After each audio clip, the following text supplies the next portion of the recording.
বাংলাদেশে উচ্চ শিক্ষা রূপান্তর টেকসই উৎকর্ষতার রোডম্যাপ এই শিরোনামে বিশ্ববিদ্যালয় মঞ্জুরি কমিশন আজ দিনব্যাপী কর্মশালার আয়োজন করেছে।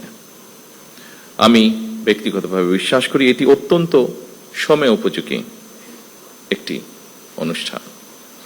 আপনারা যারা এতক্ষণ আলোচনা করলেন, এইসব আলোচনায় শিক্ষা ও গবেষণায় আমাদের বিশ্ববিদ্যালয়ের বৈশ্বিক মান বজায় রাখতে পেরেছে কিনা এমন একটি প্রশ্ন হয়তো ফুটে উঠেছে, হয়তো ফুটে ওঠেনি। তবে আনফরচুনেটলি খুব সম্মত বাস্তবতা হচ্ছে একবিংশ শতাব্দীতে শিক্ষা, গবেষণা এবং জ্ঞানের উৎকর্ষ অর্জনের ক্ষেত্রে বিখ্যাত বিশ্ববিদ্যালয়ের র্যাঙ্কিং এ আমাদের বিশ্ববিদ্যালয়ের অবস্থান এখনো মনে হয় প্রত্যাশিত উচ্চতায় পৌঁছাতে পারেনি। র্যাঙ্কিং এর ক্ষেত্রে সাধারণত গবেষণা, প্রকাশনা, পাবলিকেশন, সাইটেশন এবং উদ্ভাবন এই বিষয়গুলোকে মনে হয় বেশি গুরুত্ব দেওয়া হয়। সেই ক্ষেত্রে আমাদের অবস্থান কোথায়, এই বিষয়গুলো নিয়ে আমাদের শিক্ষাবিদগণ নিশ্চয়ই আরো চিন্তা ভাবনা করবেন। শুধু পুঁথিগত শিক্ষায় নয়, বিশ্ববিদ্যালয় গবেষণা এবং উদ্ভাবনের দিকে মনোযোগ না দিলে মনে হয় প্রতিযোগিতামূলক বিশ্বে আমাদের টিকে থাকা কিছুটা হলেও কষ্টসাধ্য হয়ে পড়বে। বিশ্ববিদ্যালয়ের উদ্ভাবন কিংবা গবেষণা কার্যক্রম এগিয়ে নিতে সরকার অর্থ বরাদ্দ দেবে, এটাই স্বাভাবিক। তবে আমি যতটুকু জানি, ব্রিটেন সহ বিশ্বের অনেক দেশই যারা বিশ্ববিদ্যালয় অ্যালামনাই, তাদের অনেকেই কিন্তু বিশ্ববিদ্যালয়ের গবেষণা এবং উদ্ভাবন কার্যক্রমকে এগিয়ে নিতে সাধারণত পৃষ্ঠপোষকতা করে থাকেন। এই জন্যই অনেকে বলে থাকেন শিক্ষার্থীরা হলো বিশ্ববিদ্যালয়ের প্রাণ আর অ্যালামনাইরা হলো তার মেরুদণ্ড। ঢাকা বিশ্ববিদ্যালয় সহ দেশের বিভিন্ন বিশ্ববিদ্যালয়ের শিক্ষার্থী বর্তমানে যারা দেশে বিদেশে জ্ঞানে বিজ্ঞানে অর্থবিত্তে প্রতিষ্ঠিত, সেই সব অ্যালামনাইদেরকে বিশ্ববিদ্যালয়গুলোতে শিক্ষা ও গবেষণা উন্নয়নে সম্পৃক্ত করার উদ্যোগ নেওয়ার জন্য আমি উপস্থিত শিক্ষাবিদদের প্রতি বিনীত আহ্বান জানাই। সম্মানিত সুধীমণ্ডলী, আরো একটি বিষয়ের দিকে আমি আপনাদের দৃষ্টি আকর্ষণ করতে চাই। বিশ্ববিদ্যালয়গুলো থেকে প্রতি বছর লক্ষ লক্ষ শিক্ষার্থী বের হয়। উচ্চশিক্ষা নিয়েও অনেকে বেকার থাকেন, অর্থাৎ বেকারত্বের সংখ্যা আমরা যদি একটু দেখি, উচ্চশিক্ষিতদের মধ্যেই মনে হয় বেশি। এর কারণ সম্পর্কে নানা মতামত রয়েছে, তবে মনে হয় একটি ব্যাপারে কম বেশি সকলেই একমত। একাডেমিক শিক্ষা অর্জনের পাশাপাশি দক্ষতা অর্জন করতে না পারায় মনে হয় শিক্ষিতদের মধ্যে বেকারের হার বেশি হওয়ার কারণ খুব সম্ভবত।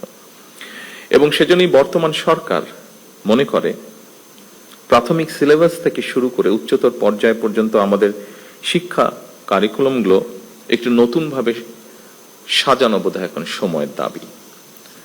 নৈতিক মূল্যবোধ সম্পন্ন কর্মসূচি শিক্ষা ছাড়া বেকারত্ব নিরসন মনে হয় খুব সম্ভব হবে না। সময়োপযোগী শিক্ষা কারিকুলাম ছাড়াও বৈশ্বিক প্রতিযোগিতায় টিকে থাকা মনে হয় সম্ভব নয়। এ কারণেই বর্তমান সরকার একাডেমিক সিলেবাসকে সময় উপযোগী করার কাজ এর ভিতরেই হাতে নিয়েছে। সম্মানিত শিক্ষকবৃন্দ, সম্মানিত গবেষকবৃন্দ, বিশেষ করে উচ্চশিক্ষা ব্যবস্থাকে সময় উপযোগী করতে বর্তমান সরকার অ্যাপ্রেন্টিসশিপ, ইন্টার্নশিপ এবং ইন্ডাস্ট্রি একাডেমি এটা সহযোগিতা বাড়ানোর জন্য চেষ্টা বা উদ্যোগ গ্রহণ করছে। প্রাথমিকভাবে বিভাগীয় শহরগুলোতে অবস্থিত বিশ্ববিদ্যালয়ের সঙ্গে স্থানীয় শিক্ষা ও ব্যবসা প্রতিষ্ঠানের সম্পর্ক স্থাপন করার এই কার্যক্রম শুরু করার উদ্যোগ সরকার নিচ্ছে, যার ফলে আমরা মনে করি শিক্ষার্থীগণ পুঁথিগত বিদ্যা অর্জনের পাশাপাশি হাতে কলমে শিক্ষা লাভ করে শিক্ষার্থী অবস্থাতেই কর্মদক্ষতা অর্জন করতে সক্ষম হবেন। ফলে শিক্ষা জীবন শেষে সম্ভবত তাকে আর বেকার থাকতে হবে না। কলেজ এবং বিশ্ববিদ্যালয়ে ইনোভেটিভ বিজনেস আইডিয়া বাণিজ্যিকরণ করতে প্রতিযোগিতামূলক প্রক্রিয়ায় সিড ফান্ডিং বা ইনোভেশন গ্রান্ট প্রদান, এটারও আমরা উদ্যোগ নিচ্ছি এবং এর উদ্দেশ্য ক্যাম্পাস থেকেই ব্যবসায়িক উদ্যোক্তা তৈরি করা। ফলে এই উদ্যোক্তারা নতুন এবং সৃজনশীল ব্যবসায়িক ধারণা বাস্তবায়ন করে দেশের অর্থনীতিতে নিশ্চয়ই অবদান রাখতে সক্ষম হবেন।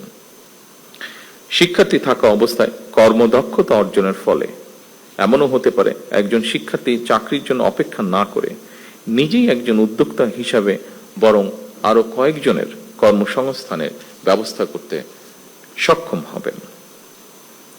এইসব উদ্যোগ ছাড়াও সরকার উচ্চ শিক্ষা প্রতিষ্ঠানগুলোতে উদ্ভাবন এবং উদ্যোক্তা উন্নয়ন ইনস্টিটিউট, সায়েন্স পার্ক প্রতিষ্ঠার পরিকল্পনা করছে। দেশি বিদেশি প্রতিষ্ঠানের সাথে অংশীদারিত্বের ভিত্তিতে বিশ্ববিদ্যালয়গুলোতে বিজ্ঞান মেলা, innovation fair, product sourcing fair সহ এ ধরনের শিক্ষা ও দক্ষতা বিষয়ক আয়োজনকে উৎসাহিত করার পরিকল্পনা আমরা নিয়েছি। শুধু উচ্চশিক্ষার ক্ষেত্রেই নয়, স্কুল পর্যায় থেকেই সরকার শিক্ষা কারিকুলামে কারিগরি এবং ব্যবহারিক শিক্ষা বাধ্যতামূলক করার পরিকল্পনা গ্রহণ করেছে। সম্মানিত সুধীমণ্ডলী, বিশ্ব এখন চতুর্থ শিল্প বিপ্লবে পা দিয়েছে।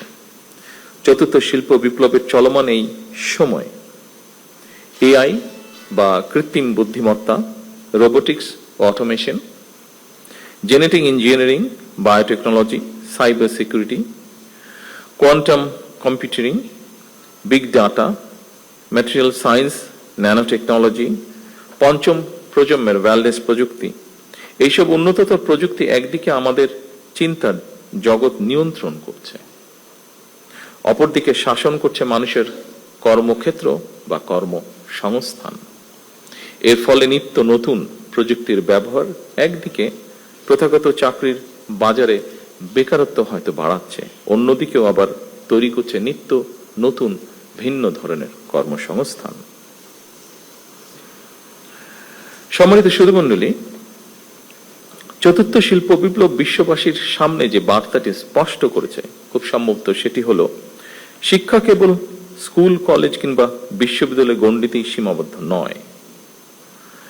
বর্তমানে জ্ঞান চর্চা কেবল একটি নির্দিষ্ট বিষয়ে আবদ্ধ নয়, বরং আমরা দেখি ডাটা সায়েন্স সাথে বায়োলজি বা ইঞ্জিনিয়ারিং এর সাথে হয়তো সমাজ বিজ্ঞান এর একটা বন্ধন রয়েছে।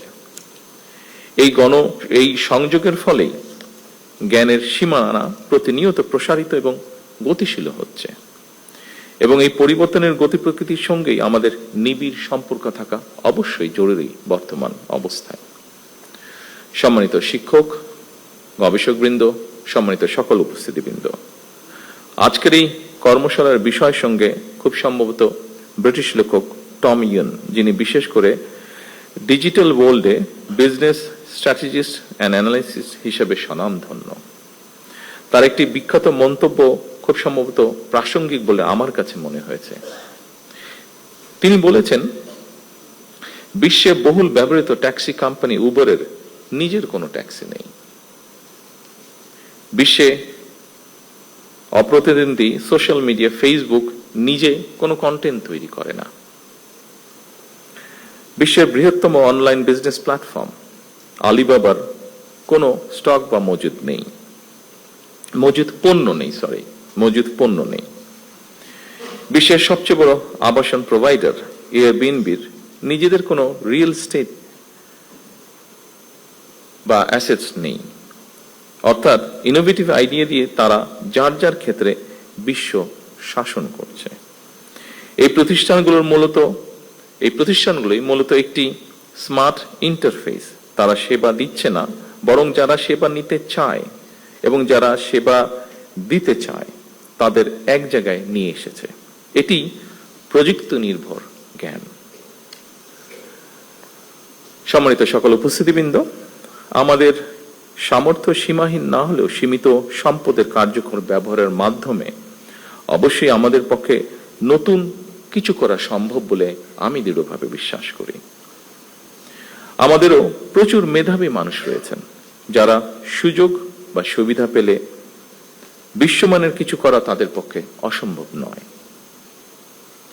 মেধা পাচার রোধ করে, মেধার বিকাশ, মেধা লালন করে আমরা ভবিষ্যৎ চ্যালেঞ্জ মোকাবেলা করতে চাই একসাথে।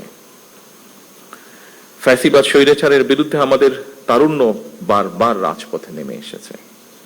স্বাধীনতা প্রিয় গণতন্ত্রকামী জনগণ আবারও অধিকার আদায় মিছিলে সামিল হয়েছিল। এভাবে দীর্ঘ ১.৫ দশকেরও বেশি সময় হাজারো প্রাণের বিনিময়ে বাংলাদেশে একটি গণতান্ত্রিক রাষ্ট্র সরকার বর্তমানে প্রতিষ্ঠিত হয়েছে। জনগণের কাছে দায়বদ্ধ এই সরকার বর্তমান এবং ভবিষ্যৎ প্রজন্মের জন্য একটি নিরাপদ বাংলাদেশ বিনির্মাণের কাজ শুরু করতে চায়। বর্তমান গণতান্ত্রিক সরকার একটি জ্ঞান ও মেধাভিত্তিক রাষ্ট্র এবং সমাজ গড়ার কাজও শুরু করতে চায়। জ্ঞান ও মেধাভিত্তিক সমাজ গঠনের মূল ভিত্তি হল এমন একটি পরিবেশ তৈরি করা যেখানে শিক্ষা, গবেষণা, মেধা, যোগ্যতা এবং সৃজনশীলতায় গুরুত্ব পাবে সর্বোচ্চ। সম্মানিত শিক্ষকবৃন্দ, গবেষকবৃন্দ, সম্মানিত সকল উপস্থিতিবৃন্দ, আমরা এমন একটি শিক্ষা ব্যবস্থা গড়ার কাজ শুরু করতে চাই যেখানে প্রতিটি শিক্ষার্থী নিজের সম্ভাবনাকে বিকশিত করার সুযোগ পাবে। আমরা সম্মিলিত প্রচেষ্টায় এমন একটি শিক্ষা ব্যবস্থার কাজ শুরু করতে চাই যা আমাদের বর্তমান এবং ভবিষ্যৎ বাংলাদেশকেও করবে আলোকিত। সমৃদ্ধ ভবিষ্যতের সাথে প্রযুক্তিগত উৎকর্ষতার আমরা অবশ্যই আলিঙ্গন করব। তবে আমরা যেন আমাদের রাষ্ট্র ও সমাজের আবহমান কালের ধর্মীয়, সামাজিক, নৈতিক মূল্যবোধ হারিয়ে না ফেলি।